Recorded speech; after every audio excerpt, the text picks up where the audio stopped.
بسم الله الرحمن الرحيم. طه ما أنزلنا عليك القرآن لتشقى إلا تذكرة لمن يخشى تنزيلا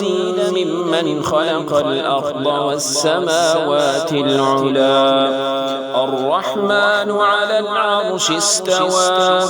له ما في السماوات وما في الأرض وما بينهما وما تحت الثرى وإن تجهر بالقول فإنه يعلم السر وأخفى الله لا إله إلا هو له الأسماء الحسنى وهل أتاك حديث موسى إذ رأى نارا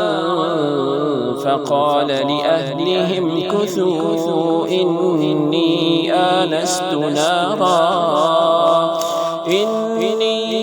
آنست نارا لعلي آتيكم منها بقبس أو أجد على النار هدى فلما أتاها نودي يا موسى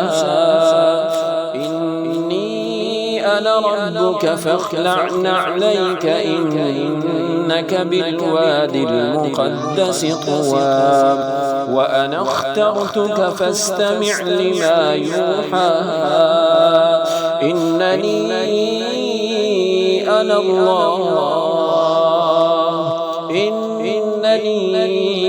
الله لا إله إلا أنا فاعبدني وأقم الصلاة لذكري إن الساعة آتية أكاد أخفيها لتجزى كل نفس بما تسعى فلا يصدنك عنها من لا يؤمن بها واتبع هواه فتردى وما تلك بيمينك يا موسى قال هي عصاي أتوكأ عليها وأهش بها على غنمي ولي فيها مآرب أخرى قال ألقها يا موسى فألقاها فإذا هي حية تسعى قال خذها ولا تخف سنعيدها سيرتها الأولى